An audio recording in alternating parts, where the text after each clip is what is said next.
Welcome to the ExecMBA podcast. I'm your host, Brett Twitty, and you are listening to a new episode. On this episode of the podcast, I'm excited to share my recent conversation with Patrick Clancey. Patrick is a graduate in our Executive MBA class of 2020, and he and I recently connected to talk more about his MBA journey, how he decided to pursue an MBA, what led him to Darden, the impact of his Darden experience, what he's been up to since graduation, and so much more. I think you're really going to enjoy this conversation. So without further ado, here's my interview with Patrick Clancey. Pat, welcome to the podcast. Thanks so much, Brett. Great to be with you. It's great to have you here. How's everything? How was your Thanksgiving? It was good. It was kind of low key this year. Usually we have grandparents come in to see, the little ones. This year my folks went to Dallas to see my brother, and then my in-laws. They actually stayed at the beach. So it was a very quiet Thanksgiving, but it was still a really nice one. So my brother and sister-in-law, or sister-in-law and brother-in-law, came with my niece, which was nice. So. All right. Well, that's great. Well, I'm glad you had a nice holiday. Thanks so much for coming on the podcast. We've kept in touch since you graduated from the program, and I'm excited for our listeners to hear your story. So let's talk a little bit more about you. Tell us who you are and what's your background. Certainly. So I'm Patrick Clancey. I grew up as a military brat. So my dad was a Marine. So we kind of bounced around all over, mostly on the East Coast. I did my last 3 years of high school in Japan, which was kind of cool. I ended up going to West Point. That was my undergrad education. I was there during 9/11. So the time I spent in the Army afterwards, a lot of that time was spent training or deployed or getting ready to deploy. I did that until late 2009. When I got out of the Army, and I came to the Northern Virginia area, right around DC, and I started my career in the private sector with as a consultant for Booz Allen.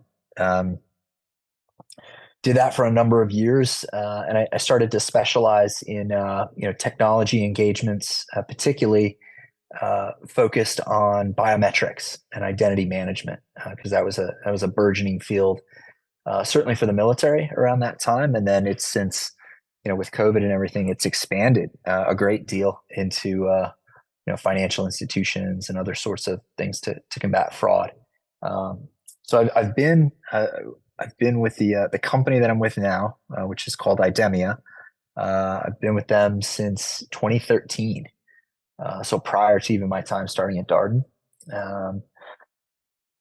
I've been fortunate to have jobs all over the company, working in the national security space, where I am now, working in our state and local business, as well as working globally with some of our corporate entities doing global product strategy and governance. So right now, my position, I'm the president and CEO of IDEMIA National Security Solutions, which is a U.S. subsidiary that focuses solely on U.S. federal customers that are either sensitive or classified. That's just a little thumbnail about me from a business perspective. From a personal perspective, my wife and I made our home in McLean, Virginia. I've got 2 kids, which when you and I met, they were little, Brett, but they're not little anymore. My daughter's now 14. My son will be 11 on Thursday. So that's fun. Between sports and activities and everything that they do, we keep pretty busy. We also have a dog. We got a COVID puppy named Ollie. He's a mini golden doodle. He's like the glue that holds everybody together. So that's a little bit about me. Well, obviously, a lot to unpack there. So I'm really curious. How did you decide to pursue an MBA? And in that journey, somewhere between Booz Allen and where you are, I mean, how did you decide an MBA was the right step for you? Yeah, I had an intermediate step before coming to Darden, and so it was within the University of Virginia system. So I received a Master's of Science degree. It was focused on technology, and it was great. It was a really well done program at the McIntyre School, and I realized I still needed perhaps a little bit more. And uh, Darden, has a reputation, and it's a well earned reputation as a military friendly institution. I had a number of friends from West Point who went full time at Darden as they were getting out of the military. A lot of them, really highly endorsed the program. Um, and so, when the executive program expanded into into Northern Virginia, it was a no brainer. It was something I knew with you know with an institution like Darden, and the UVA brand behind it. It was the very best kind of MBA program that I could locally that was locally accessible to me. And so both the endorsements of people that I knew and respected, and the brand of that is Darden. It was a really kind of simple decision, right? To target Darden, and then I'm so glad that I did. It was one of the best decisions I ever made. It's interesting to think back on those early days here in Roslyn. We've been up here since August, September 2016. Seems kind of like ancient history now. Like we've been at 3 degree programs out of Sands Family Grounds, over 450 students. But Pat, you were one of the first students to have Roslyn as an option. What was it like to be part of one of those pioneering classes? It was it was really great. And Brett, you know this better than anybody, and I'll share this with our listeners. Originally I was supposed to be in the class of 2019, and I remember coming to you the day of the first day of class, on grounds there at Darden, and saying, "Hey, Brett, the workload, we had just been acquired right by private equity. I was just kind of underwater, trying to tread water there a little bit." Um, and you guys were really gracious, with that, allowed me to defer a year. Um, but the facilities in Roslyn are just absolutely amazing. Just first class, everything. And then on top of it, you've got kind of the first class education, all of the faculty and staff. Um, it's the program is so well put together. That all of those when I did start and got into things, um, you're so focused on the material, on ensuring that you're learning it, that you're collaborating with your team. um, you almost don't have to think about, right, a lot of those logistics, because the program is orchestrated so well. And so that was a real benefit for me, that it wasn't just another kind of burden to figure out logistics and things. Those things were really well taken care of. So you could focus on the program. You could focus on the collaboration, the learning, the relationships that you build through the program. But it's absolutely great, really important, kind of formative experience, in that kind of executive leadership space for me. All right, so you come to Darden. You've already done a graduate degree, which is not atypical for our executive MBA students. In a typical executive MBA class, say about a third or more. I think the most recent executive MBA class, almost 40% of the students already had one graduate degree prior to matriculation. So that's not unusual. But it's your first time as a Darden student. It's your first time in the MBA program. What was that adjustment like? Yeah, I the time management aspect of things seemed more difficult this time around than perhaps I recalled. Um, and that's not because the amount of work is overwhelming. I think the nature of the work, though, it's you're not just doing doing problem sets, right? You're really thinking through, the frameworks, the methodologies. So it's a higher level or higher order maybe of thinking than just kind of like rote, like regurgitation of things. So it's that application of the concepts. The case method, right, is, you're unpacking, what's below the surface, not the stuff that's, just kind of there for you. So that analytical aspect of things, it took me longer to do, right, a lot of the work than I had anticipated. So that time management aspect of things, between the various, kind of course load, and then, managing that with, with work commitments and family commitments, that initial, kind of time management, figuring out that structure. You figure out what your new normal is. You figure out what that rhythm is.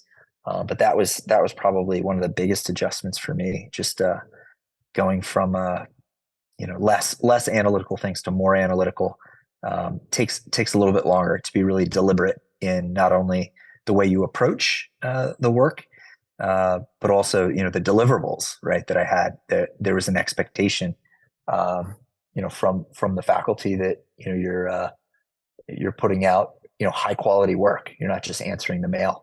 And so it takes longer to put together, that quality deliverable. So.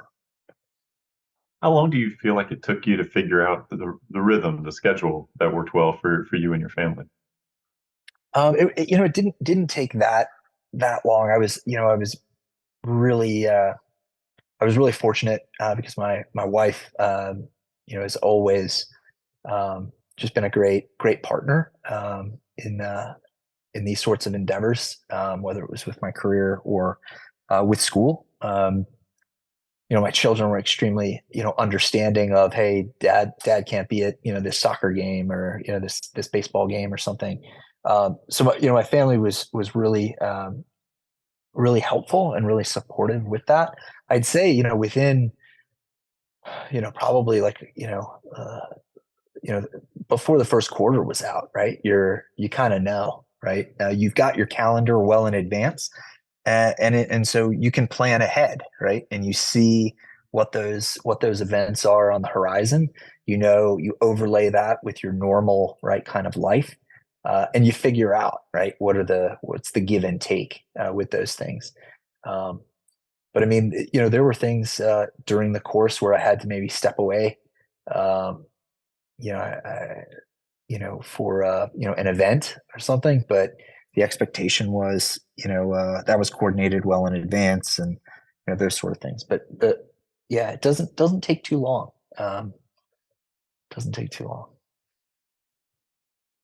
So, question for you around obviously you've had a career progression since you completed your time at Darden.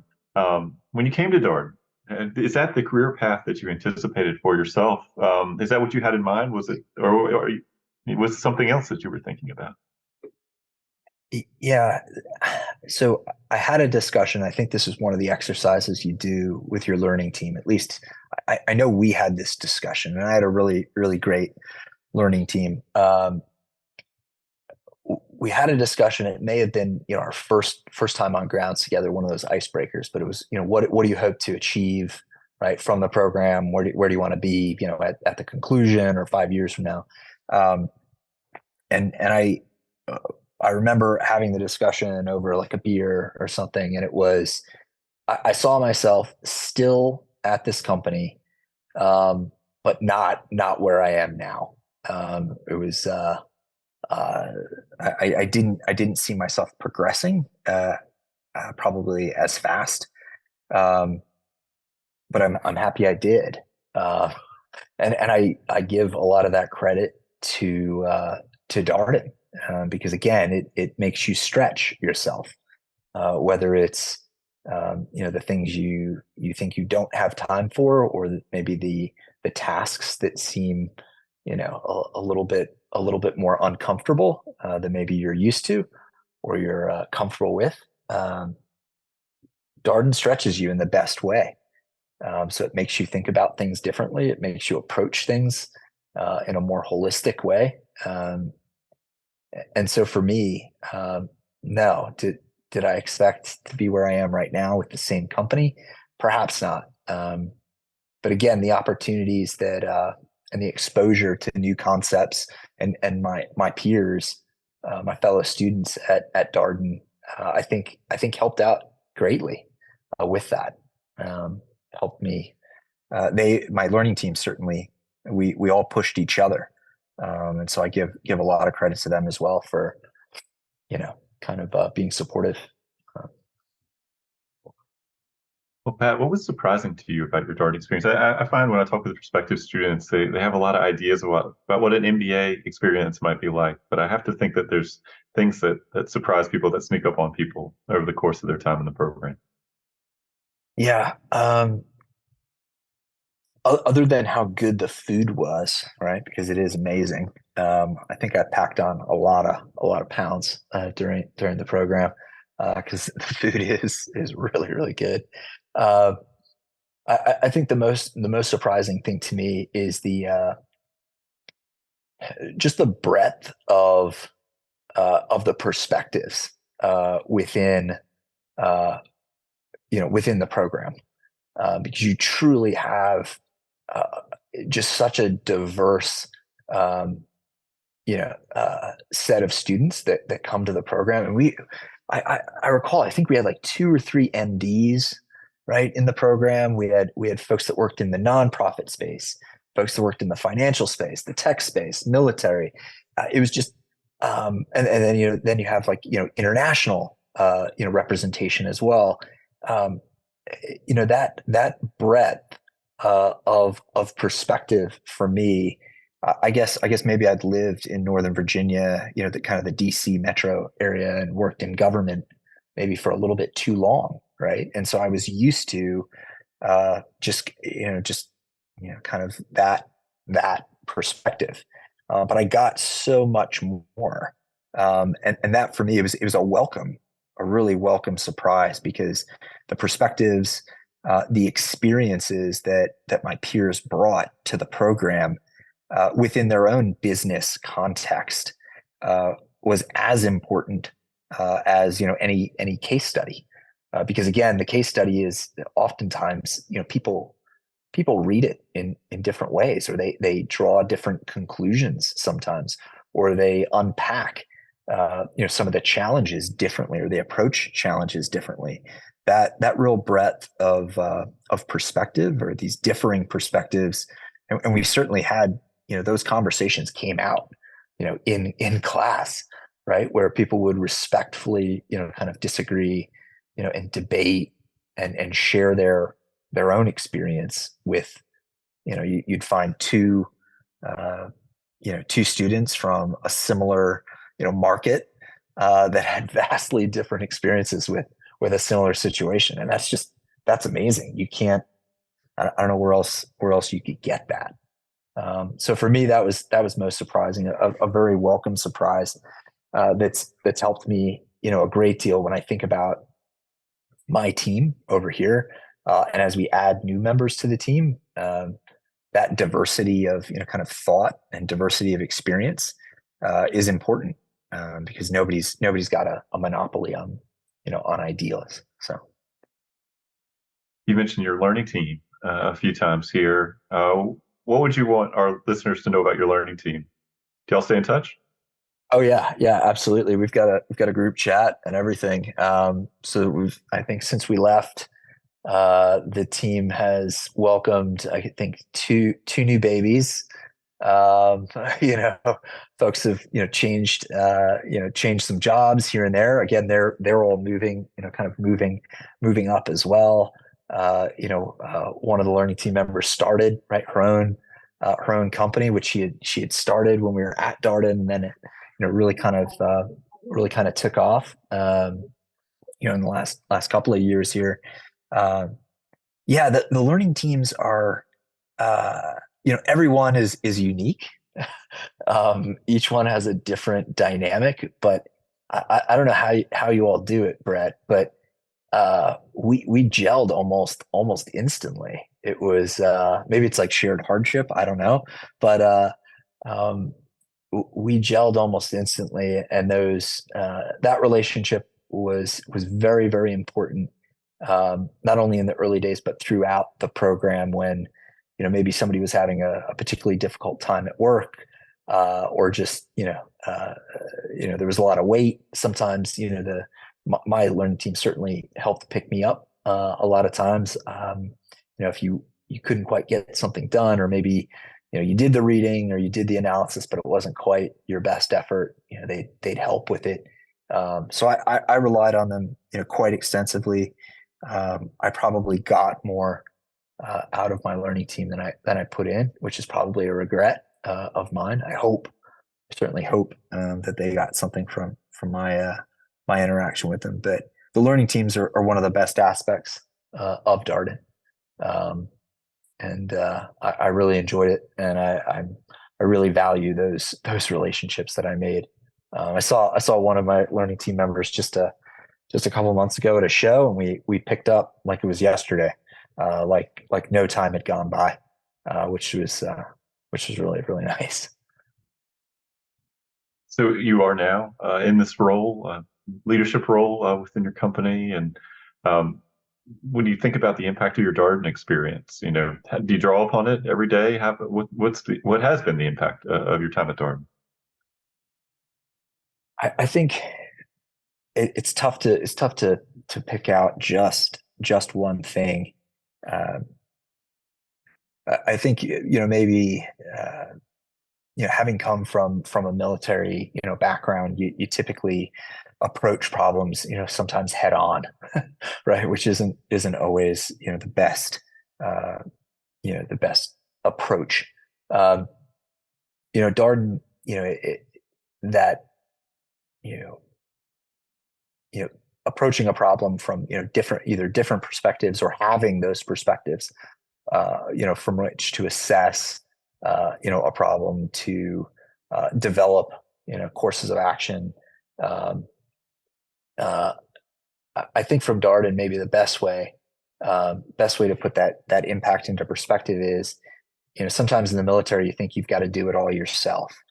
Darden teaches you that as no matter what level of an organization you are, whether it's entry level or mid level, or you're more senior in an organization, that team aspect of things is what's most important. And so I think the saying is, if you want to go fast, go alone. If you want to go far, go with a team. Darden, I think best exemplifies that, right? And that impact from Darden was, I want to go far. I want my company to go far. And I know that the only way to do that is with a team. So finding, I already kind of mentioned this a little bit, but finding that diversity of experience, diversity of, kind of thought or perspective, it's vitally important in building, high performing teams, ensuring that, the individuals on that team kind of value, kind of the same things, and that the objectives that you set, you're accomplishing as a team. It's not taking, a heroic effort from just one or two people, but you truly are, accomplishing things as a team. And Darden, you probably don't. I certainly didn't realize it as it was happening, but more as I look back, and the experiences that I had either with my learning team or just the program itself. It is that team dynamic and that reliance on your team had a huge impact on me.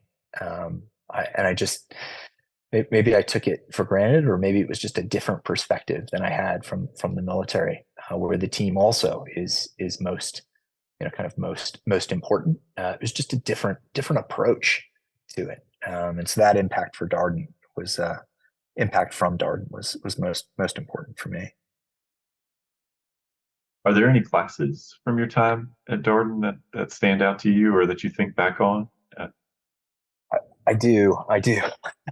Some were probably for nightmarish reasons, but no, I'm just kidding. They were all very, very very, very well done. I mean, the faculty at Darden are, they're always consistently rated, as the top, in their fields, and that's certainly for the right reason. Um, a lot of the strategy courses that I took, some of them, a lot of them were electives that I took towards the tail end of the program. I immediately, based on the role that I was in at the time, I was working some of the global product strategy and some of the governance within our global corporation, and that was really important for me because we had teams from across the world, right? From India to Poland to Morocco to France and the U.S. And so a lot of that governance was really, really important. And we were also doing a large amount of just kind of like strategy development and then execution on it. So the strategy courses were extremely important to me because I was applying them as I was in the course, right? So the projects that I'd work on and the deliverables that I had were things that I was actually applying, right? And I was not only getting feedback from the professor, but I was also getting real-time feedback, whether it worked or not. Those to me were the most relatable, and so probably the most enjoyable because I was actually applying it right then. But I learned so much from all of the whether it's the kind of core classes, things that maybe I thought I had a good handle on, but I really didn't, or I needed to go deeper, to those that were more elective, based on the role I was playing. The course catalog it's tough to pick, your electives because there's so many that are really attractive. But the strategy ones for me were probably the best. Well, what are you looking forward to in the coming months? I know you got a lot on your plate. So, what's exciting to you about what's next? What's next? Boy, aside from the holidays coming up, it'll be we work on, a calendar year, fiscal year. So it'll be nice to have a little bit of a break, towards the end of December there. We've got some projects that we kicked off within the last 18 months or so, which are finally kind of reaching a point of maturity where we're going to start expanding. These are some capabilities that are homegrown, right, within the company, which now we're bringing to a larger portion of the identity and security market. So I'm excited for that because my team's worked so hard on it. Some of the team members have worked for 3 or 4 years on these things to see them come to fruition, and that's really it's really fulfilling for the team to accomplish those things and to do it together. Think of it as a graduation of sorts. But that's kind of the early portion of next year. IDEMIA is doing a lot of things. You probably see us at the airports if you're ever in the pre-check lane or somewhere else.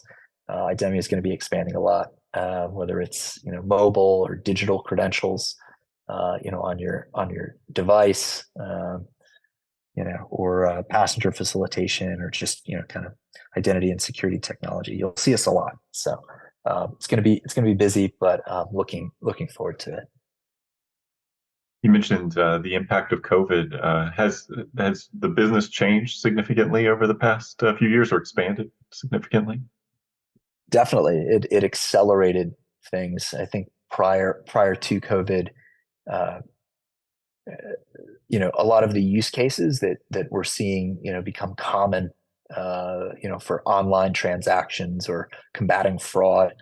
A lot of those things were still pretty novel, but COVID accelerated the adoption curve of a lot of those things just out of pure necessity, because you saw these high rates or prevalence of online transactions and fraud taking place. So it has accelerated things to a significant degree. While we're happy for that acceleration of adoption, we're also mindful that the introduction of new technology, right? You have to be very deliberate about it. There needs to be good, good safeguards and governance, and because there are always bad actors out there. So doing it in a responsible way is one of our hallmarks here at IDEMIA. So. Pat, we asked the same last question of all of our guests here on the podcast. What's a piece of advice, something you would encourage our prospective listeners to consider as they go forth on their own MBA journeys? I think for me, looking back, be present in when you're at the program, whether you're out in Charlottesville or you're in Roslyn or you're meeting up with your learning team outside of class, be present and really focus on the program when you're doing program things. A lot of the time I was kind of conflicted, right? I had one foot in work, one foot in the program. But I would encourage you to be fully present in the program, because you're going to get so much out of it. Really focus in on it. The more you put in, the more you will get out of it. So really be mindful of that presence when you're there. And it will be, certainly one of the best experiences that you've ever had. Not only professionally, but personally as well. It certainly was for me. Well, Pat, thank you so much for taking some time out of your schedule. It's always great talking with you, catching up. I'm so excited for everything that's happened for you since your time at Darden, everything that's still happening for you. Congratulations. Yeah, Brett, going out on a limb here, but I think our listeners need to understand, the role that you played in me attending Darden. Certainly, probably my loudest advocate. Certainly very generous with kind of understanding the professional position I was in at the time, and I am absolutely forever grateful for that, Brett. Because without you, I probably wouldn't have seen it through. So thank you personally for that. I really sincerely appreciate it, and I'll never forget it. Well, it's very kind of you to say, Pat. I will say, you mentioned your process to starting at Darden included a deferral, and I still remember that day in Charlottesville. It's the first day of school, basically. I think you had flown all night and then drove to Charlottesville to meet with me in person, right in front of a building that doesn't exist anymore, interestingly enough. It was torn down as part of the hotel renovation, but it very much existed then. And you said, look, I can't do this right now. I've got so much going on. By the way, I've flown all night and drove here. I haven't slept really. I need to defer. And it makes an impression. But you also, not everybody goes to that length, Pat. And I think it says something about your character. So I think about that a lot. I will say we get some deferral requests. Not all of them come in person at 7 a.m. under those circumstances. Well, I guess I got you at a good time. You just finished a run, so you're probably out of breath, and you're just like, "Dude, get away from me," So, no, I do appreciate it. I did. Yeah, I was delayed in flying in from a conference. Got in super late or early morning, and then drove out to Charlottesville. But I was so relieved because I didn't know, right? I didn't know what the reaction was going to be, but the both yourself and Barbara Millar, were generous enough to allow me to defer, and I'll never forget that. And I'm so appreciative for that. Well, Pat, great talking with you as always. Happy holidays to you and your family, and we so appreciate you taking some time out for the podcast. Thanks, Brett. Take care. And that was my interview with Patrick Clancey, a graduate in our Executive MBA class of 2020. As always, if you have any comments, suggestions, requests, anything you'd like for us to cover here on the podcast, we're all ears. We can be reached at exec, that's EXEC, MBA at darden.virginia.edu.